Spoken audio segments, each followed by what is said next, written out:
दिल्ली विधानसभा के अंदर अरविंद केजरीवाल का विश्वास मत जीतना तय था, मगर आज दिल्ली विधानसभा के अंदर प्रधानमंत्री नरेंद्र मोदी पर अरविंद केजरीवाल ने अब तक का सबसे करारा हमला किया है। दोस्तों, उन्होंने प्रधानमंत्री नरेंद्र मोदी पर सीधा सवाल उठाया कि लाल किले में खड़े होकर जो आप देश की जनता को कहते हो ना कि मैं भ्रष्टाचार के खिलाफ लड़ाई लड़ रहा हूं, इस ढोंग को बंद कीजिए, क्योंकि आप सिर्फ विधायकों की खरीद फरोख्त करते हैं।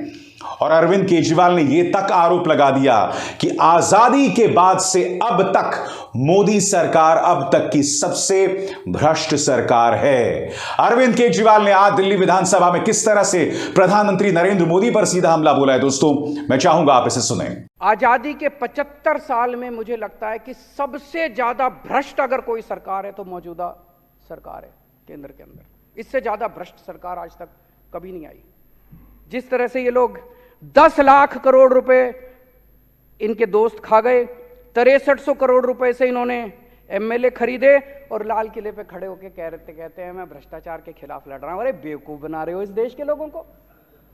मैं भ्रष्टाचार के खिलाफ लड़ रहा हूं। अरे कौन मानेगा भ्रष्टाचार के खिलाफ? पूरे सरेआम बाजार के ऊपर, बाजार में तुम एमएलए खरीदते फिर रहे हो और कह रहे हो मैं भ्रष्टाचार के खिलाफ लड़ रहा हूं। गरीबों की जेब से हाय लगेगी तुमको। एक गरीब के बच्चे का दूध काट के तुम अपने एमएलए खरीदते हो। एक गरीब के बच्चे की रोटी काट के उसकी गेहूं के ऊपर, उसके आटे के ऊपर टैक्स लगा दिया, उससे तुम अपने अरबपति दोस्तों के खजाने भरते हो। हाय लगेगी तुम्हें गरीबों की। अगर आज ये एमएलए खरीदना बंद कर दें, आज ये अरबपति दोस्तों के कर्ज करना माफ कर दें, मैं दावे के साथ कहता हूं देश से महंगाई खत्म ना हो जाए तो देश से तुरंत महंगाई खत्म हो जाएगी। दरअसल केजरीवाल भारतीय जनता पार्टी के हथियार से ही उस पर वार कर रहे हैं। उन्होंने विधानसभा में पूछा कि आपने रेड मारी थी ना, उस रेड में क्या मिला बताइए तो सही। और इस सवाल का जवाब भारतीय जनता पार्टी के किसी नेता के पास नहीं है। सुनिए केजरीवाल ने कहा क्या। अभी हम देख रहे थे इन्होंने नौटंकी करी पिछले 15-20 दिन में। शराब में पैसा खा लिया, शराब में पैसा खा लिया, शराब में पैसा खा लिया। हम 10 बार पूछ लिए भाई रेड मारी थी, रेड में क्या निकला? ढीला नहीं निकला, रेड में कुछ नहीं निकला इनका। अब आज से ऊपर से ऑर्डर आया भाई अब शराब पे बात नहीं करनी। अब कह रहे हैं नए क्लासरूम क्यों बनाए, टॉयलेट क्यों बनाए। मैं देख रहा था, कहते जी इन्होंने टॉयलेट ज़्यादा बना दिए। हाँ जी बना दिए। हमारी बच्चियाँ जो हैं उनको अगर टॉयलेट जाना हो, अगर हमने ज़्यादा टॉयलेट बना दिए, क्या गलत करा? तुम लोगों ने अपने स्कूल पूरे जहां इनकी सरकारें, इन्होंने बेड़ा गर्क कर रखा है सरकारी स्कूलों का। हमने अच्छे स्कूल बना दिए, अपने बच्चों को अच्छी शिक्षा देना चाहते हैं, क्या गलत करा? कह रहे स्कूल ज्यादा बना दिए। तो अब शराब बंद, अब शराब खत्म, शराब का जो केस था खत्म, सीबीआई की जांच खत्म। गिरफ्तार तो अभी भी करेंगे ये, क्योंकि इज्जत की बात है, दिखाना तो पड़ेगा, वे गिरफ्तार तो करेंगे। लेकिन केस में कुछ नहीं बचा, केस में कुछ नहीं निकला, जीरो, सब जीरो निकला, कुछ नहीं निकला। अब ये इनका नया शगुफा शुरू हो गया। बात यहां नहीं रुकती। अरविंद केजरीवाल की इस बात को लेकर आलोचना हो रही है कि आखिर आपको क्या जरूरत थी विधानसभा में विश्वास मत हासिल करने का। आपके पास 62 सदस्य पहले से ही हैं, 62 विधायक पहले से ही हैं, और इस बात से मैं भी इत्तेफाक रखता था।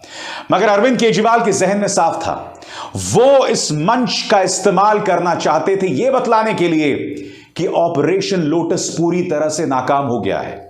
उनकी कोशिश थी, जैसा कि अरविंद केजरीवाल और आम आदमी पार्टी आरोप लगाती थी, कि मनीष सिसोदिया के बहाने आम आदमी पार्टी सरकार को गिराया जाए।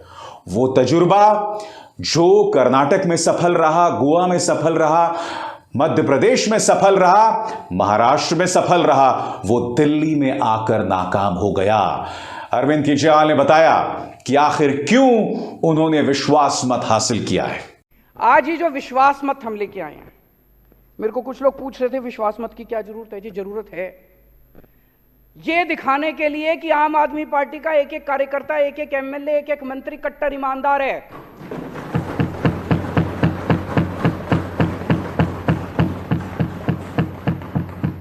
ये दिखाने के लिए कि मध्य प्रदेश में ऑपरेशन लोटस सक्सेसफुल हो गया, गोवा में ऑपरेशन लोटस सक्सेसफुल हो गया, कर्नाटक में ऑपरेशन लोटस सक्सेसफुल हो गया, महाराष्ट्र में हो गया, लेकिन दिल्ली में आके टाइटा फिस हो गया। इन्होंने पूरी कोशिश करी 20-20 करोड़ रुपए के अंदर हमारे एमएलए खरीदने की। कॉन्फिडेंस मोशन से हम ये साबित करेंगे दिल्ली की जनता को कि एक भी एमएलए नहीं बिका, कोई नहीं बिका, एक भी नहीं बिका। एक भी खरीद के दिखा दो हम मान जाएंगे। आज मैं चैलेंज करता हूं इस सदन के, एक भी खरीद के दिखा दो तो हम मान जाएंगे। तो इसलिए ये कॉन्फिडेंस मोशन लेके आए हैं। दोस्तों, एक बात तय हो चुकी है। मुझे ऐसा लगता है कि न सिर्फ अरविंद केजरीवाल बल्कि खुद भारतीय जनता पार्टी चाहती है कि प्रधानमंत्री नरेंद्र मोदी के सामने अगर कोई चेहरा खड़ा हो तो वो अरविंद केजरीवाल हो, क्योंकि आपने देखा होगा कि पिछले कुछ अरसे से वो लगातार अरविंद केजरीवाल और उनकी पार्टी पर निशाना साध रहे हैं। आम आदमी पार्टी की रणनीति की एक और खासियत यह है दोस्तों कि आपको याद होगा कि पहले भारतीय जनता पार्टी ने पूरा प्रोपेगेंडा क्या बनाया कि आबकारी नीति में भ्रष्टाचार किया, इस शख्स मनीष सिसोदिया ने भ्रष्टाचार किया, मगर इस पूरे नैरेटिव को, इस पूरी सोच को ही पलट दिया। क्योंकि आपको याद होगा जिस सुबह विधायकों की बैठक होने वाली थी, अचानक आम आदमी पार्टी ने कहा कि हमारा 10 विधायकों से संपर्क नहीं हो रहा है। पूरा ड्रामा था, मगर उससे हुआ क्या? उसे आम आदमी पार्टी ने महाराष्ट्र के साथ जोड़ दिया कि देखो जिस तरह से एकनाथ शिंदे के जरिए वहां पर उन्होंने तख्ता पलट कर दिया था, वही हाल उन्होंने यहां पर किया। आपको याद होगा प्रेस कॉन्फ्रेंस भी की थी उन्होंने, और प्रेस कॉन्फ्रेंस में 4 विधायकों को सामने लेकर आए थे, यह कहते हुए कि इन्हें 20 और 25 करोड़ रुपए दिए गए। यह दावा किया गया कि हमारे पास प्रमाण है, वो प्रमाण आज तक पेश नहीं किया गया दोस्तों। मगर अरविंद केजरीवाल और उनकी पार्टी जानती है कि इस देश की जनता को नाटक पसंद है। दिल्ली का मीडिया भी काफी हद तक उनके हाथ में है, क्योंकि अरविंद केजरीवाल के दफ्तर से इन तमाम न्यूज चैनल्स को पैसा पहुंचता है सरकारी विज्ञापन के जरिए। और यही वजह है कि मनीष सिसोदिया का खेल पलटने के बाद अब आम आदमी पार्टी भारतीय जनता पार्टी के खिलाफ और ज्यादा उग्र हो गई है। आपकी स्क्रीन पर मनीष सिसोदिया कह रहे हैं मुझे गिरफ्तार करने का प्लान था, मगर इनका असली प्लान, इन्होंने स्कूल्स के खिलाफ मोर्चेबंदी शुरू कर दी है। ये चाहते हैं कि दिल्ली सरकार का जो सरकारी स्कूल का मॉडल है वो खत्म कर दिया जाए।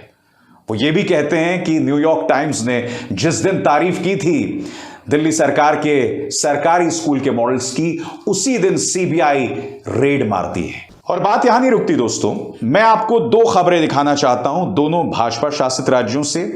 एक है कर्नाटक और एक जगह असम। इनका खुद का पालतू मीडिया टाइम्स नाउ क्या कहता है? Trouble mounts for Karnataka regime, school body writes to prime minister Modi, claim several schools on the verge of closing due to rampant corruption in Karnataka. इनका पालतू मीडिया क्या कह रहा है कि कर्नाटक के अंदर भ्रष्टाचार के चलते स्कूल्स बंद हो रहे हैं। अब कर्नाटक में किसकी सरकार है? कर्नाटक में सरकार है बीजेपी की। इसी मुद्दे पर अरविंद केजरीवाल ने उन पर हमला बोला। और आज भी जब वो विधानसभा में कह रहे थे ना कि आजादी की बाद की अब तक की सबसे भ्रष्ट सरकार है, वो यही जतलाने की कोशिश कर रहे थे। और कर्नाटक को लेकर उन्होंने क्या हमला किया आपकी स्क्रीन पर?